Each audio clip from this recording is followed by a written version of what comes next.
Okay, so in our previous conversation on this chapter about stoichiometry, about doing calculations using balanced chemical equations, in those calculations we've been using grams and moles, those two units, a lot when doing calculations with these problems. And so many times, in fact all the time when we've been doing these calculations, I've been giving you amounts of reactants either in terms of moles or grams.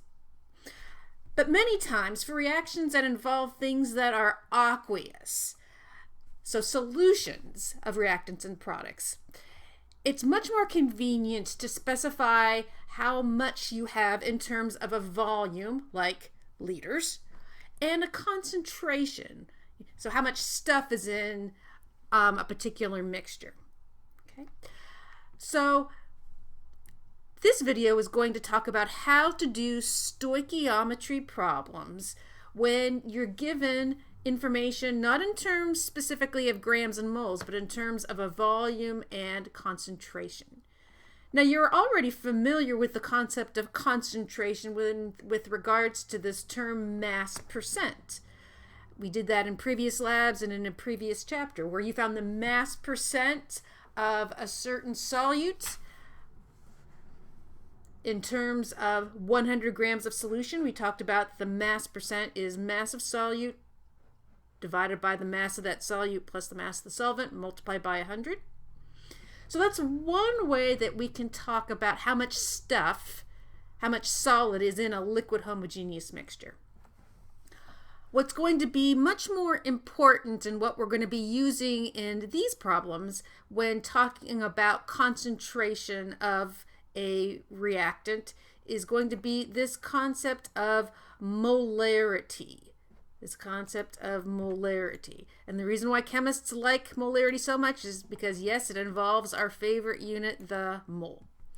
So when we talk about concentration in terms of molarity, the definition of molarity, it has a unit in the numerator and a unit in the denominator. Specifically, that unit in the numerator is moles of solute. And remember, solute is the solid that is dissolved in a liquid. In the denominator of this unit of molarity is liters of solution. Okay. So we're going to use this concept of molarity when doing stoichiometry problems. But let's first practice using this definition of molarity to calculate the molarity of a solution. So let's say I was to make a solution of sodium chloride by putting 15.5 grams of NaCl into a beaker. So that would be my solute. And then I added enough water, solvent, to make a total volume solution of 1.5 liters. And I want to know what the molarity of that solution is.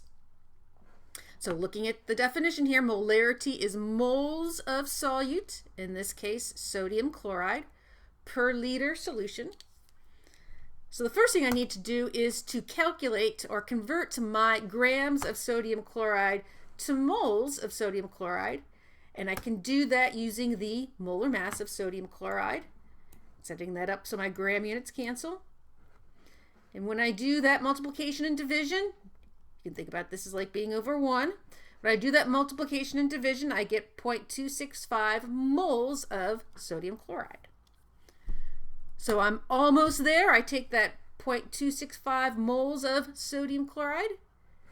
I have to divide it by liters of solution, which in this problem is 1.50 liters. When I do that division, I get 0.177, and the unit, the abbreviation for the unit of molarity is capital M, not small m, but capital M. If you go on in chemistry, you'll see why using small m would be incorrect, because it's a different unit. Capital M means molarity, so we have 0.177 molarity sodium chloride. Another way you could also write that same information is to write it like this. So both of these say exactly the same thing.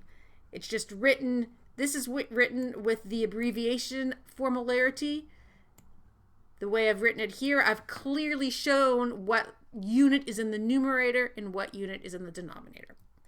And I really recommend for the problems that we do using molarity in this chapter, you write down the molarity specifically using mole per liter to see your units. So when you do your stoichiometry, you can determine that your units cancel properly.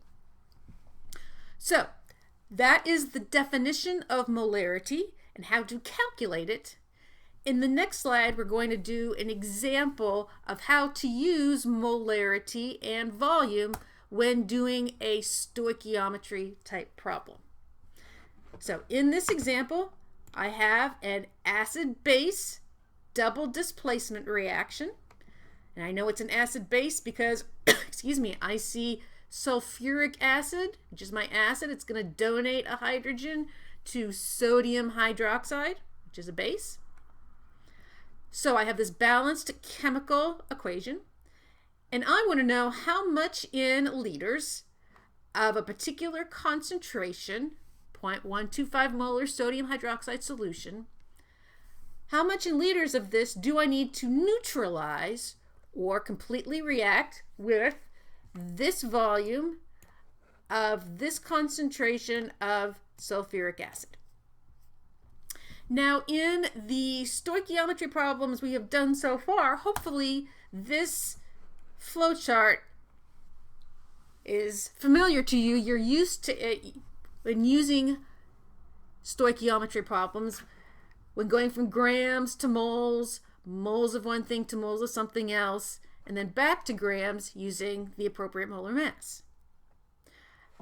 But when looking at this schematic, you see, wait a minute, there's no volume here. I don't see molarity. How do I use the information that I'm given in this problem to get started? Well, we just need to do a little bit of changing to do this problem. When realizing that if you take the molarity of a substance, which remember is moles per liter, and multiply it by the volume of that substance in liters, so molarity times volume, that gives you an answer that has the unit of moles. Hey, moles is something that we've been dealing a lot with, right?